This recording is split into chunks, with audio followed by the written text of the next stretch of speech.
try to have a look. Oh, it has saved that focus position. And then I have assigned a button here. This would not have happened without a blind. When I moved to this farm a little more than 10 years ago, everything was so well maintained.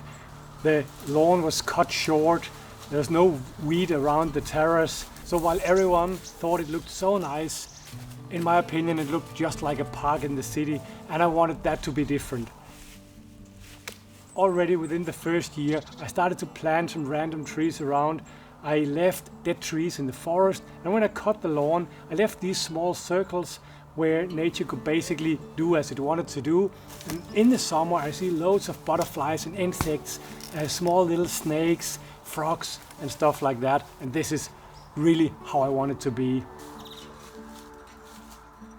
There are not a whole lot of dead trees in my garden because they have been removed by the former owners.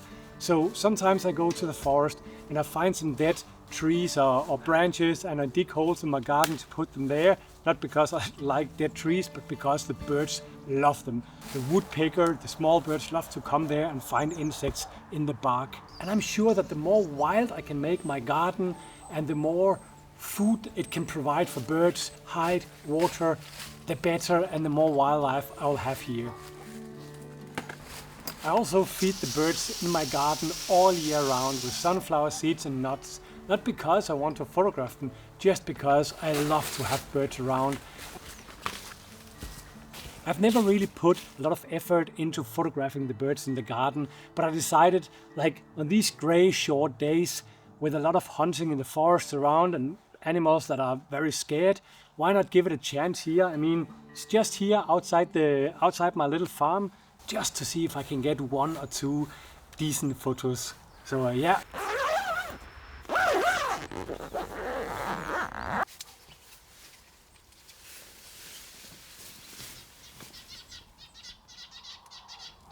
This is amazing, actually. I've been here for 2 minutes and the birds are just outside. And actually I don't even need a blind here because they're so used to me, and when I sit outside my terrace and eat my breakfast, not at this time of the year but in the summer, I mean they just come 2 meters from me, so I don't need a blind. But the reason why I use a blind is because if I sit with my camera, they're not used to this setup and me filming with that camera and all that stuff. They get nervous. I can see that. They come and take a seat and they fly further away. Now with this blind, they don't see my movements, but they're used to seeing my blinds when I test them in the garden. And it makes a lot of difference. But light is really low already.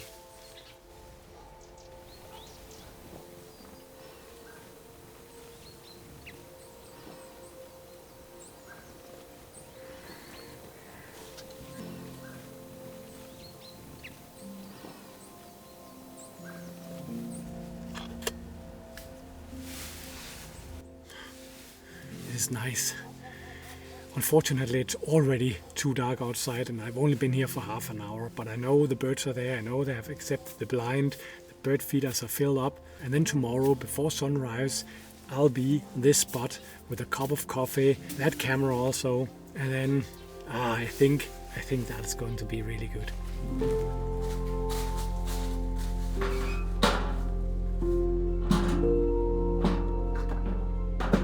Tomorrow I want to get back out to the blind and I'm really looking forward to this. But before that I have a lot of calendars to sign. And for me it's really interesting. Every time we put the labels on I can see that this calendar is going to Australia, this one to Canada, this one to United States. There's so many countries, and every time I do that I think I can't stop feeling humble because people from all these countries are sitting there watching my little videos on YouTube. And I don't know, it's just such a nice feeling to know that maybe I can inspire people in so many different countries just by bringing a little camera out when I'm photographing. That's amazing. Just give me a second to actually show you the calendar this year. It's the big one, it's a heron on the cover, a trip I didn't make a YouTube video about, but you know, I'm also photographing besides the video I do on YouTube. Let me just show you a few of the photos. Squirrel here, maybe some of you remember that one from garden photography where I was visiting my friend. Landscape from Svalbard. That moment was special. Do you remember that? With a deer lying down in the grass just in front of me. Yeah, I don't want to bore you with all the photos. And then again, the little one. And you know, same with the little bird. And yeah, just some photos. Like last year, I wrote the little story on the back of the calendar, and in the big calendar, the stories are on the back as usual. So yeah, awesome.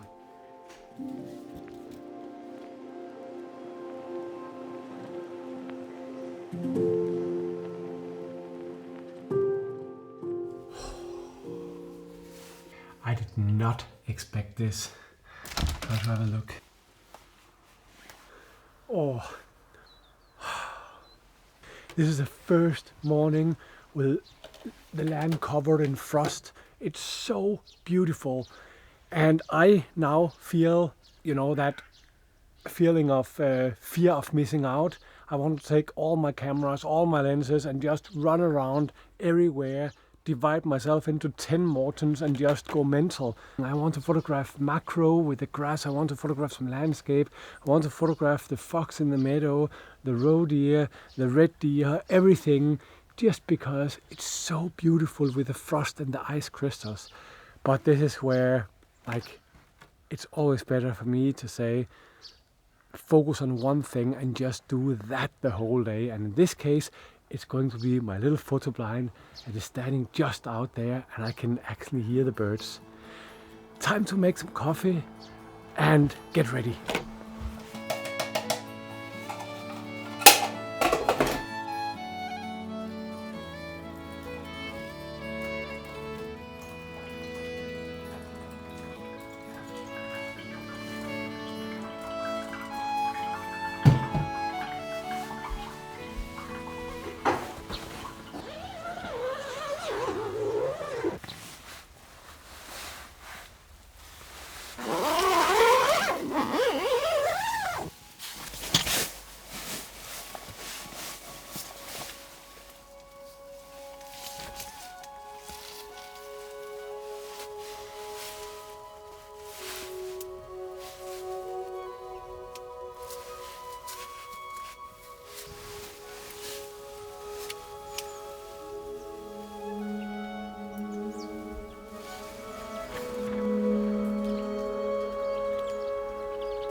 It started to rain in here. There's supposed to be 2 fiberglass poles in here to keep the roof up, but I don't know where they are. Typical me. And all the frost is thawing. but I will not complain because this morning is pure magic. I am quite sure that I already got a few good photos of the birds sitting out there in the little branches, and the dead tree I sat down yesterday is standing perfect there. I actually set it up because it's a nice place for the birds to land before they go to the bird feeders, and and then at the same time it gives a nice little place for insects for the woodpecker, and then the woodpecker can sit there and eat the worms and enjoy that, and I can watch the woodpecker eating the worms and enjoy that. But I'm quite sure he will not come today because the stick is so new. But anyway, when we have a small break at the middle of the day where the birds used to not do a whole lot, I want to show you a little tip that I got, I think 20 years ago, 15 years ago, from a bird photographer who did photos for bird books, and I'm quite sure that some of you will really like that. Oh, look at this. Look at this. Okay, I'm going to video record it so I can show you. Oi, oi, oi, oi. This background. Okay, look at this.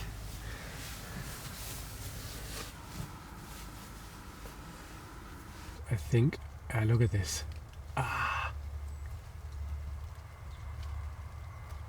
the little bird there. Isn't that just nice?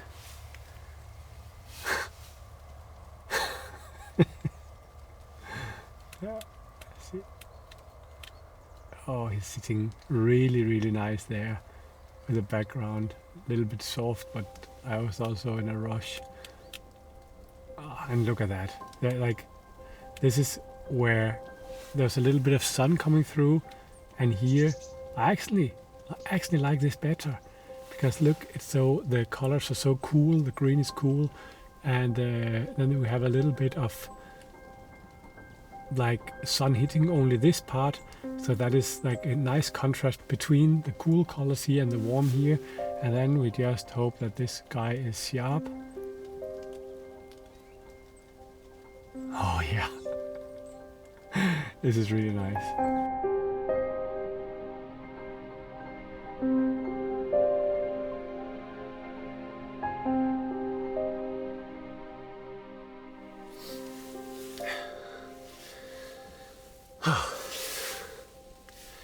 I was just about to say, what more could we wish for? And then I realized there's definitely one more thing you could wish for. Oh, yeah.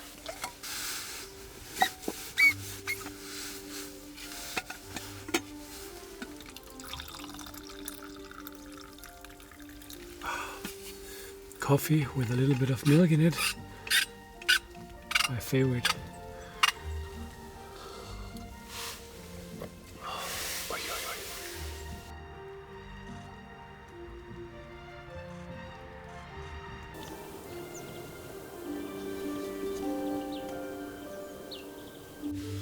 So, look.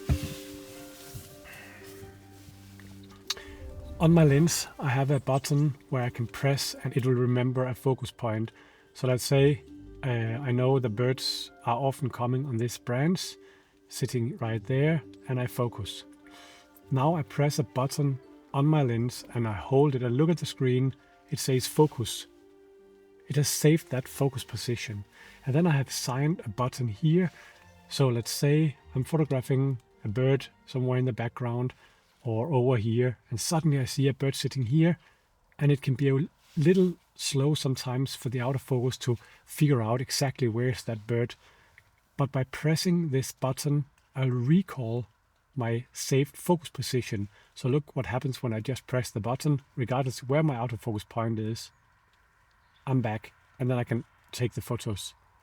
It's not necessarily the same thing I use when I'm photographing badgers in the forest, but at least here where suddenly the bird is sitting there, I know where it's going to sit on that particular branch, and that is where I save the focus position and recall it the moment the bird sits there.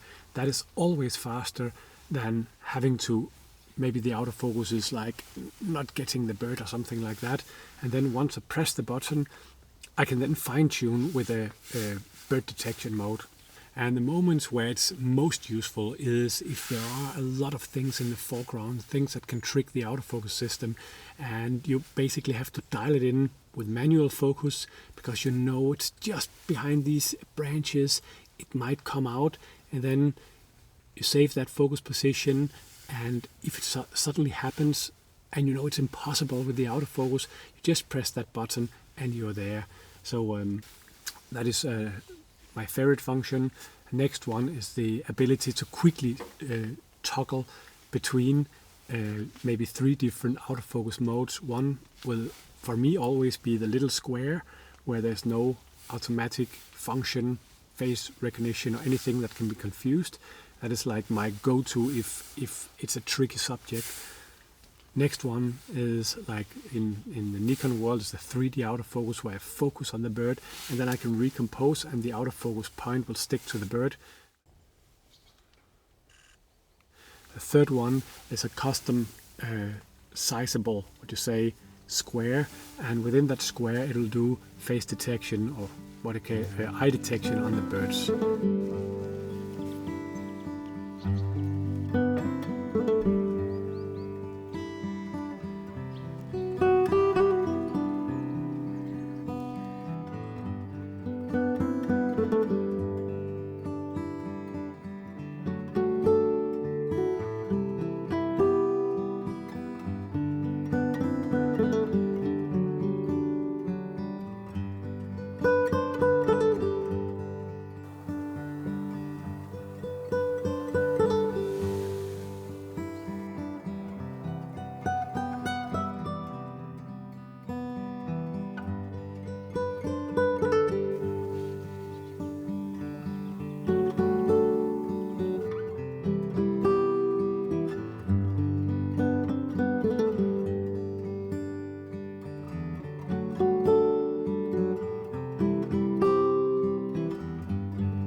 There's a pheasant outside now, but the light is really, really hard.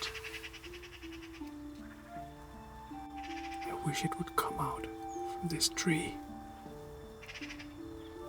The magpie, that one definitely knows I'm here. Okay, come on. Yeah, there we go.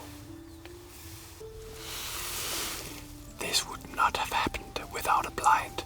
Because the pheasant is really shy. I often see it in my garden, but the moment it sees me, even in the window in the kitchen, it runs away. So it paid off.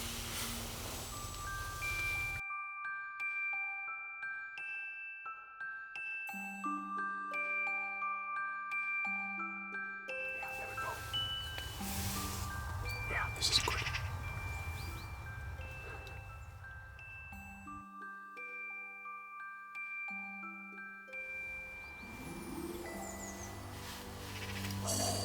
Nice. Oh, but light is so hard. But we still get it. I have to go manual focus here.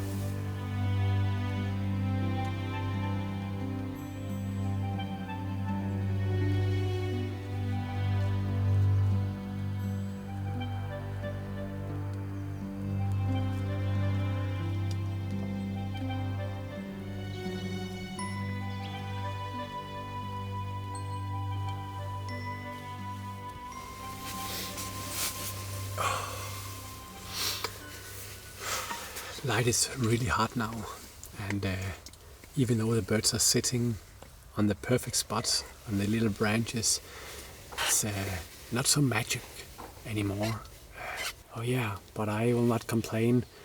I have good photos and good video here, and what a morning, what a morning. I just want to show you that tip I promised you that I got from the bird photographers many years ago. it might be helpful for some of you. So let's get out in the sunlight, and yeah, I'll show you.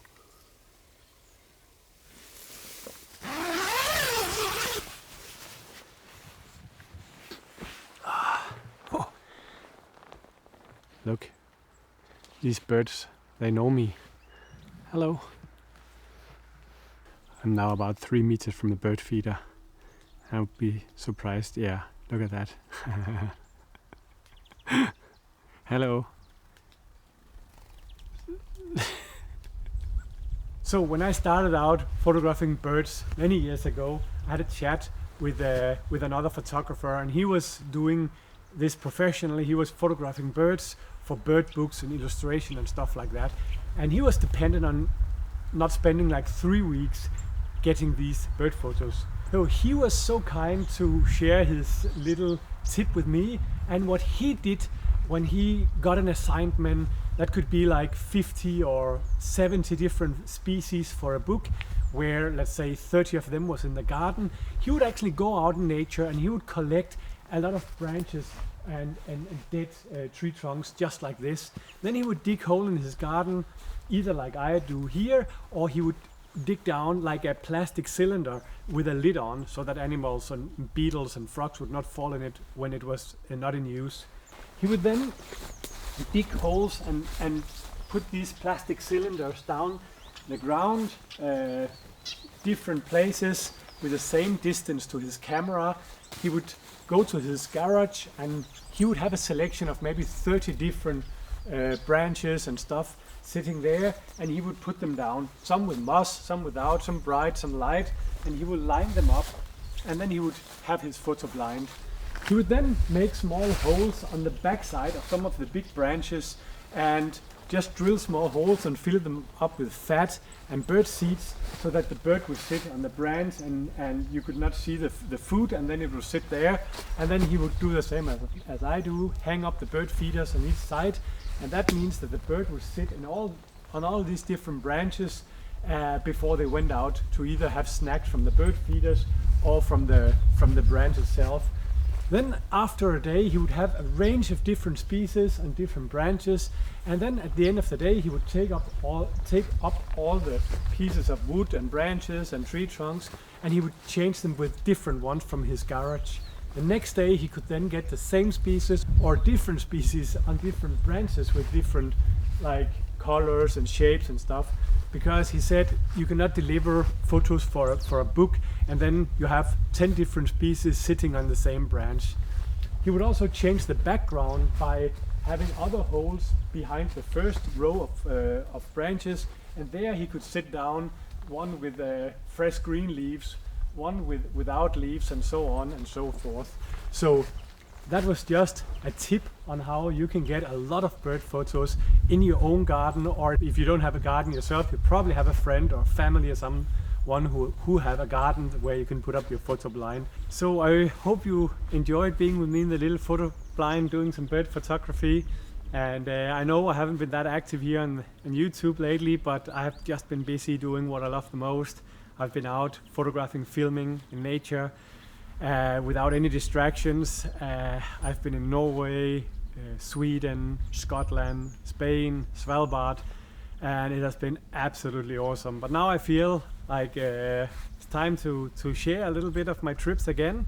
The next one will be actually one I did this summer to the North Cascades in the United States together with my friend Tim. That was an assignment I did there. That's probably going to be the next video. I just need to finish editing, and then I have some really nice trips planned for this winter and early spring, and I promise I'll share these trips with you. Yeah, that's going to be amazing. I can't wait. I'm not going to tell about it now because I don't tell about things before they actually have happened, because you know, sometimes things doesn't go as planned. But yeah, that was it for now. Take care, and yeah, see you out there.